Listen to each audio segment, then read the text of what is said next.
স্বতঃস্ফূৰ্তভাৱে ৰাইজ ওলাই আহিছে আৰু ৰাইজেতো ডিচিশ্যনে লৈছে ইতিমধ্যে যে নৰেন্দ্ৰ মোদী ডাঙৰীয়াক তৃতীয়বাৰটো প্ৰধানমন্ত্ৰী বনাবই লাগিব আৰু মুখ্যমন্ত্ৰী মহোদয় ইমান উন্নয়নমূলক কামবিলাক কৰি আছে এইবিলাকৰ ধাৰাবাহিকতা অক্ষুণ্ণ থাকিব লাগিব আৰু সেইকাৰণে যোৰহাটৰ পৰা মিত্ৰজোঁটৰ প্ৰাৰ্থী হিচাপে ৰাইজে মোক জিকাই পঠাব সেই বিশ্বাসটো আছে 100%। 19 তাৰিখৰ দিনটো আহিলে সকলোৱে ভোট দিবলৈ যাব আৰু 4 তাৰিখে গণনা হ'ব, ৰিজাল্টটো ওলাব। আজি 12খন মিটিং কৰিম। 12খন ভোট কিয় দিব লাগে ইতিমধ্যে সভাই সমিতি আমি কৈ আছোঁ যে যোৱা 10টা বছৰ ভাৰতবৰ্ষৰ প্ৰধানমন্ত্ৰী ডাঙৰীয়াই ভাৰতবৰ্ষক যেনেধৰণে আগবঢ়াই নিবৰ কাৰণে প্ৰয়াস কৰিছে এই কথাখিনি আমি কৈছোঁ। 2014 চনৰ আগৰ ভাৰতবৰ্ষ, 2014 চনৰ পিছৰ ভাৰতবৰ্ষ আমি গোটেই কথাখিনি কল্পনা কৰিবলৈ কৈছোঁ ৰাইজক। কিমান উন্নয়নমূলক কামবিলাক চলি আছে আজি যদি আপোনালোকে চায় যে আমাৰ অমৃত ভাৰত ষ্টেচন বনি আছে। আমাৰ ইয়াতে এতিয়া নৰ্থ ইষ্টত আমাৰ 49টা ৰেল ষ্টেচন আমি বিশ্বমানৰ ষ্টেচন আমি পাবৰ কাৰণে সক্ষম হৈছোঁ। স্বাধীনতাৰ পিছত এই কামবিলাক কোনোবাই কৰিছিল নে? কোনোটো কৰা নাই। নৰেন্দ্ৰ মোদী ডাঙৰীয়াৰ নেতৃত্বত এই কামবিলাক হৈ আছে।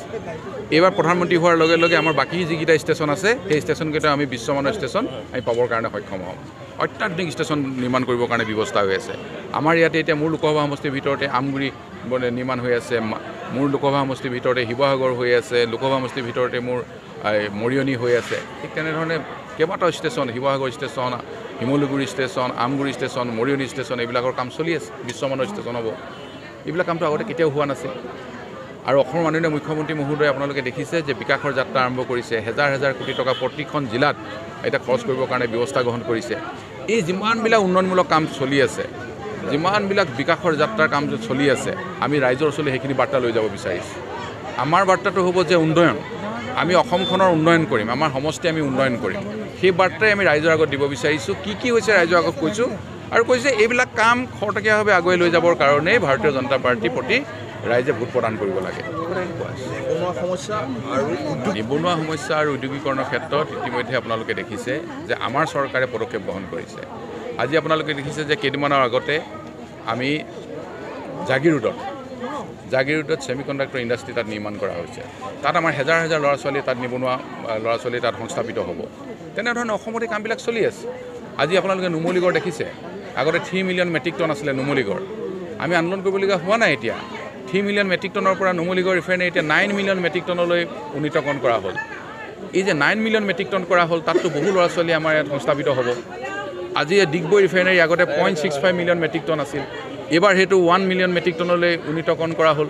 তাতো আমাৰ বহু ল'ৰা ছোৱালী তাত সংস্থাপিত হ'বৰ কাৰণে সক্ষম হ'ব। আজি নামৰূপ আছাম পেট্ৰকেমিকেল নতুনকৈ 1400 কোটি টকাৰে নিৰ্মাণ কৰা হ'ল। নতুন এটা তাতে আছাম পেট্ৰকেমিকেলছৰ নতুন ইউনিট গঠন কৰা হ'ল। তাতো বহুত ল'ৰা ছোৱালী আমাৰ এতিয়া চাকৰি পাই আছে। নিবনুৱা সমস্যা সমাধান কৰিবৰ কাৰণে তেনেধৰণে ব্যৱস্থা চলি আছে। মাননীয় মুখ্যমন্ত্ৰী মহোদয়ে ইতিমধ্যে 1 লাখ চাকৰি দিম বুলি ঘোষণা কৰিছিলে। এতিয়া কৈছে 1 লাখ নহয় 1,40,000 দিব।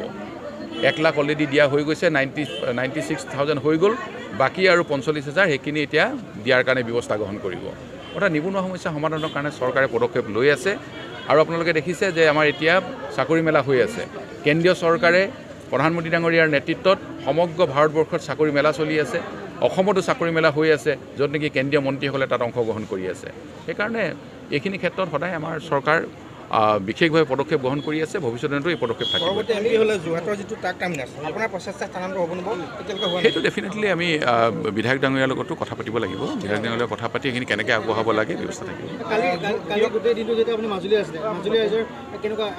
মাজুলী ৰাইজৰ সঁহাৰি ভাল, কাৰণ মাজুলী এবাৰ নতুনকৈ যোৰহাট লোকসভালৈকে আহিছে। সকলো শ্ৰেণীৰ ৰাইজে ভোট দিব, তাত সকলোৱে একদম ভোট দিবৰ কাৰণে আগ্ৰহী হৈ আছে।